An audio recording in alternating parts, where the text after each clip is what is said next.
우리 교회는 지난 2019년부터 매년 대림절 둘째 주일을 성도 추모주일로 지켜왔습니다. 올해로 7년째가 되니까 이제 많이 익숙해지셨을 것으로 생각됩니다. 하지만 이 세교들은 성도 추모주일이 아직 좀 낯설 수 있고요. 그리고 왜 하필 대림절 둘째 주일에 지키는지도 궁금하실 것입니다. 원래 전례를 중시하는 서구교회 대부분은 매년 11월 1일을 All Saints Day라고 해서 우리말로 모든 성인의 날 또는 카톨릭에서는 만성절 이렇게 번역해서 부릅니다. 할로윈도 사실은 여기에서 유래했는데요. 원래 All Hallows Day 이브닝이라는 말에서 할로윈이 나왔습니다.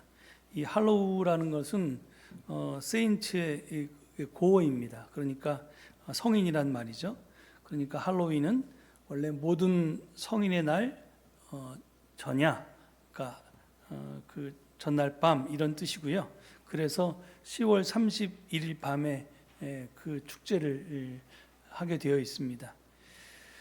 그리고 서구교회 일부 교단은 매년 11월 첫째 주일을 그러니까 All Saints Day라고 해서 Sunday라고 해서 그날 한 주를 특별하게 우리처럼 성도 추모주일로 정하고 한 해 동안 소천한 성도들을 추모하는 예배를 드립니다. 우리 교회가 2019년에 성도 추모주일을 지키기 시작한 것은 그해 특별히 다른 해보다 많은 성도들이 돌아가셨고요. 그래서 물론 따로따로 다 장례 예배를 드렸지만 교우들이 모두 모여서 함께 1년에 한 번씩 추모하는 주일을 가졌으면 좋겠다 해서 이렇게 성도 추모 주일을 그렇게 지키기 시작했습니다. 다만 11월 첫째 주일이 아니라 대림절 두 번째 주일로 지키는 이유는 당시에는 사실 올해부터 우리가 11월 셋째 주일로 추수감사절을 다시 변경했는데요. 그 당시에는 11월 첫째 주일에 드리는 게 더 좋겠다. 그래서 저희가 2016년부터 매년 추수감사주일을 11월 첫째 주일에 이미 드려왔기 때문에 그래서 11월 첫째 주일날 성도 추모주일을 드리기가 좀 그랬고요. 그래서 다른 날을 찾다가 제일 좋은 날이 대림절 두 번째 주일이라고 생각해서 그렇게 정했습니다. 지난 주일에 제가 말씀드렸듯이 원래 대림절은 2000년 전 예수 그리스도가 첫 번째로 오셨던 성탄과 그리고 종말에 예수 그리스도가 두 번째로 오실 재림을 기다리며 준비하는 기간입니다. 그런데 이 오심은 달리 표현하면 모심입니다. 예수 그리스도는 오시고요. 나는 그분을 모셔야 하기 때문입니다. 이렇듯 오심과 모심을 역사적인 사건으로 보면 그래서 이제 성탐과 이 재림이 아니라 역사적인 사건의 역사적인 성탄과 재림이 아니라 개인적인 사건으로 볼 수 있는데요. 그렇게 본다면 예수 그리스도가 내게 처음으로 오시고 내가 그분을 내 안에 처음으로 모신 것은 아마 각자가 그 세례를 받고 그리스도인이 되었을 때였을 것입니다. 이게 이제 예수님이 2000년 전에 성탄절에 오셨지만 우리 개인들은 각자 세례 받을 때 예수님을 내 안에 모시게 되지요. 이와 마찬가지로 역사의 종말이 아니라 개인의 종말도 생각해 볼 수 있습니다. 아마도 역사의 종말 이전에 우리 대부분은 개인의 종말, 즉 죽음을 먼저 맞이하게 될 것입니다. 그때 예수 그리스도가 나에게 다시 다가오실 것이고 나는 그분 앞에 그 사랑의 심판대 앞에 서게 될 것입니다. 이 대림절에 우리는 이것도 기다리며 준비해야 합니다. 그래서 초림과 재림, 성탄과 종말을 기다리고 준비하는 대림절은 총 4개의 주일로 이루어져 있습니다. 그런데 앞에 두 주는 재림과 종말에 초점이 있고요. 뒤에 두 주는 초림과 성탄에 초점이 있습니다. 그래서 우리 교회가 성도 추모주일을 지킬 주일을 찾다가 대림절 두 번째 주일로 정한 것은 연말이라는 점과 그리고 이날이 재림과 종말에 초점을 맞춘 날이라는 것이 깊이 고려되었습니다. 그러니까 대림절 첫째 주일에는 역사적인 종말에 대해서 생각하고, 그리고 이 두 번째 주일에는 개인의 종말, 즉 죽음에 초점을 맞추자는 취지도 있었다는 뜻입니다. 성도 추모주의를 맞아서 오늘 우리는 지난 한 해 동안 소천하신 우리 교회 성도, 그리고 역대 담임 목사님과 사모님들 가운데 소천하신 분들, 그리고 마지막으로 성도들이 신청한 가족분들을 함께 추모합니다. 올해 추모 대상자는 여러분이 주보에서 보듯이 총 32분입니다. 이 모든 분을 우리가 한 마음으로 추모하면서요, 그 중에 올해 고인이 되신 이충원 장로님과 야마다 사다오 선생님에 대해서 제가 특별히 언급하지 않을 수가 없습니다. 이충원 장로님은 올해 5월 12일 만 81세를 일기로 하나님의 품에 안기셨습니다. 저와 개인적으로 알고 지낸 세월이 제가 따져보니까 40년이 넘는데요. 장로님의 추모 예배를 준비하면서 장로님의 일생을 돌아보니까 제 머릿속에 떠오른 게 사랑의 사람이란 말이었습니다. 그래서 추모 예배 때 다음과 같은 말씀 나눴습니다. 여러분에게 그것을 다시 좀 전합니다. 박노해 시인의 시 가운데 사랑은 죽음보다 강하다라는 제목의 시가 있습니다. 시인은 폭음이 울리는 전쟁터 국경 사랑마을에서 총상을 입은 20살 청년을 만났습니다. 그가 묻습니다. 죽음이 두렵지 않으세요? 시인은 답합니다. 두렵지요. 죽음은 나도 늘 두렵지요. 사랑하다 죽는 것은 두려운 일이지만 사랑 없이 사는 것이 더 두려운 일이지요.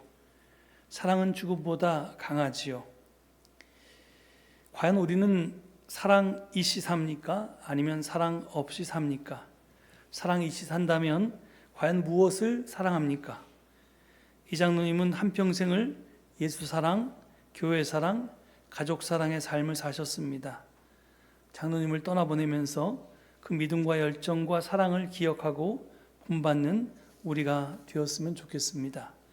이런 말씀을 드렸습니다. 다음으로 일본 자매교회 야마다 사다오 선생님은 올해 8월 21일 만 87세를 일기로 하나님의 품에 안기셨습니다. 제가 선생님과 교제하게 된 것은 지난 2016년에 서울제일교회 담임 목사로 취임하게 되면서부터니까 꼭 10년이 되었습니다. 일본에서 열린 장례 예배를 위해서 추모사를 준비할 때 제 머릿속에 떠오른 것은 정호승 시인의 봄길이란 제목의 시였습니다. 그래서 이런 말로 고인을 추모했습니다. 좀 길지만 제가 읽어보겠습니다. 서울제일교회와 니시가타마치 교회의 선생님은 봄길이셨습니다. 길이 끝나는 곳에서 길이 된 사람이셨습니다. 선생님은 그렇게 스스로 봄길이 되어 지난 50년을 한결같이 걸어오셨습니다. 덕분에 우리 두 교회는 지금까지도 교류하며 사랑과 우정을 나누고 신뢰를 튼튼히 쌓을 수 있었습니다. 선생님이 계셔서 가능했고 선생님이 계셨던 만큼 두 교회의 관계는 좋아졌고 또 깊어졌습니다. 고맙습니다. 감사합니다. 선생님은 박형규 목사 추모집에 기고한 글에서 박형규 목사와 서울제일교회의 만남에 의해서 내 인생이 바뀌었다고 하셨지요. 그렇습니다. 그동안 무관심했던 한국에 관심하기 시작했고 방 안에서 보고 만나고 들으면서 한국을 점점 알게 되었고 한국을 알게 되니 비로소 일본도 제대로 알게 되었다고 하셨습니다. 성서는 약자의 눈으로 세상을 보고 그들의 호소에 귀를 기울이고 그들이 바라는 세상을 함께 만들어가는 것을 정의라고 증언합니다. 선생님은 그 정의의 길을 손수 만들고 걸어가는 신앙의 모범을 보이셨습니다.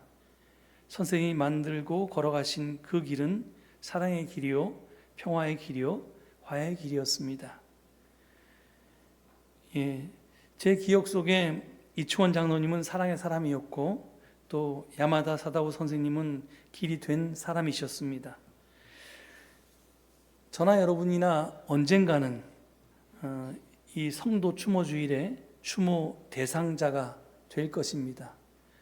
그때 남겨진 사람들에게 여러분은 어떤 사람으로 기억되기를 바라십니까?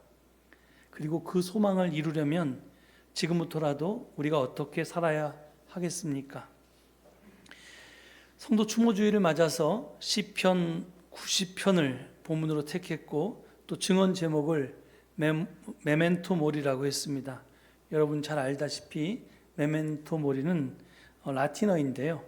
너의 죽음을 기억하라 또는 너도 반드시 죽는다는 것을 기억하라 라는 뜻의 경구입니다. 이 경구와는 달리 우리의 평소 관심은 보통은 죽음이 아니라 사는 것에만 있습니다. 그것도 그냥 사는 것이 아니라 잘 사는 것에 있습니다. 그래서 모두 웰빙에 관심합니다. 이렇듯 우리는 삶에 집중합니다. 죽음은 언제나 뒷전입니다. 그것은 우리가 평소에 사용하는 말만 보아도 분명히 알 수 있습니다. 우리가 생사화복, 생사고락, 생사확인, 생사기로 등등 저희가 쓰는 말들은 언제나 생이 사보다 앞서 있습니다. 즉 사는 것이 우리의 1차적인 관심이고 죽음은 언제나 뒷전으로 밀려나 있다는 말입니다. 저는 죽음에는 전혀 관심이 없거나 별로 관심이 없거나 아니면 일부러 죽음에 대한 관심을 회피하고 잘 사는 것에만 집중하는 우리 삶의 태도가 문제라고 생각합니다. 이런 삶의 태도 때문에 우리는 매일 정신없이 바쁘게 살아가지만 실은 의미 없이 하루하루 죽어가고 있는지도 모르겠습니다. 이런 우리에게 필요한 것은 생사의 순서를 사생의 순서로 바꾸는 것입니다. 죽음의 바탕 위에서만 생은 생으로서의 진정한 의미를 드러내기 때문입니다. 그래서 구약의 전도서 7장 2절은 지금 화면에 나와 있는 것처럼 이렇게 증언합니다. 초상집에 가는 것이 잔치집에 가는 것보다 더 낫다. 살아있는 사람은 누구나 죽는다는 것을 명심하여야 한다. 그리고 바로 뒤에 나오는 7장 4절은 이렇게 증언합니다. 지혜로운 사람의 마음은 초상집에 가 있고 어리석은 사람의 마음은 잔치집에 가 있다. 잔치집이란 언제나 흥겹게 마련이고요. 마음껏 먹고 마시는 그런 곳입니다. 어리석은 자의 인생은 그처럼 자기 기분과 욕망을 쫓아서 살다가 어느 날 느닷없이 찾아온 죽음과 더불어 의미 없이 사라져 버리고 맙니다. 열심히 사는 것 같지만 매일 덧없이 죽어가고 있는 것입니다. 이에 비해서 마음이 초상집에 가 있는 사람은 매일 하루하루가 자기 죽음의 날일 수 있다는 자각 속에 살아가기에 그 죽음의 바탕 위에서 참된 삶을 추구하지 않을 수 없습니다. 과연 여러분의 마음은 지금 어디가 있습니까? 잔치집입니까? 아니면 초상집입니까? 사람들은 태어나면 우리 삶이 시작하고 숨이 끊어지면 죽음이 시작된다고 생각합니다. 그런데 사실은 그렇지가 않습니다. 삶과 죽음은 분리될 수 있는 것이 아닙니다. 삶과 죽음은 별개가 아니라 하나이고요. 동전의 양면처럼 불가분의 관계에 있기 때문입니다. 생각해 보십시오. 우리는 언젠가 반드시 죽을 것입니다. 그런데 우리가 죽는 이유는요, 지금 우리가 살아있기 때문에 그렇습니다. 살아있지 않은 것에는 죽음도 없습니다. 만약 어떤 것이 죽지 않는다면 그것은 아예 처음부터 살아있지 않은 것임이 틀림없습니다. 그렇기 때문에 죽음은 생명의 속성이라고 해야 할 것입니다. 즉 생명 속에 이미 죽음이 배태되어 있다는 말입니다. 따라서 생명의 탄생은 곧 죽음의 탄생과 다르지 않습니다. 생명과 죽음은 같이 이렇게 존재하는 겁니다. 이렇듯 죽음은 삶 밖에 있는 것이 아니라 삶 속에 있는 삶의 속성이고 그리고 현실입니다. 따라서 죽음을 제대로 바라봄으로써 삶의 진정한 의미를 우리는 찾을 수가 있습니다. 우리는 죽음을 피하는 것이 삶이 아니라는 것, 즉 생명이란 죽음 없음이 아니라는 사실을 분명히 알아야 합니다. 생명이란 죽음 벗어나기가 아닙니다. 오히려 죽음 끌어안기에 더 가깝습니다. 우리는 매년 대림절마다 이미 오신 예수님과 앞으로 오실 예수님을 기다리고 준비하는 그런 사이 시간을 살아가는 존재임을 확인해야 합니다. 성도 추모주일은 단순히 우리보다 앞서가신 성도를 잊지 않고 기억하며 그리워하고 추모하는 주일이 아닙니다. 물론 그것들을 포함하지만 더 중요한 것은 앞서가신 성도들의 삶과 죽음 앞에서 우리의 삶을 성찰하고 변화하는 그런 것이 이 주일의 목적입니다. 고인에게 본받을 점은 무엇인지, 고인이 살면서 부족했다고, 그리고 나는 이게 굉장히 후회스럽다고 여겨서 남겨진 우리들에게 자신과 다르게 살기를 바라는 것은 무엇인지를 찾아서 그 유지를 잘 받드는 것이 진정한 추모일 것입니다. 오늘 본문인 시편 90편 12절은 이렇게 증언합니다. 우리에게 우리의 날을 세는 법을 가르쳐 주셔서 지혜의 마음을 얻게 해 주십시오. 이 말은 오늘 증언 제목인 메멘토 모리, 즉 너의 죽음을 기억하라 또는 너는 반드시 죽는다는 것을 기억하라와 정확히 같은 뜻입니다. 이와 관련해서 애플의 창업자인 고 스티브 잡스가 어느 해 이 스탠퍼드 대학교 졸업식에서 연설한 그 연설문은 굉장히 유명해서 여러분도 아마 좀 들으셨을 텐데요. 그래도 제가 다시 한번 오늘 인용하겠습니다. 그가 어느 날 이렇게 얘기했습니다. 그러니까 어떤 책에서 이런 글을 봤는데요.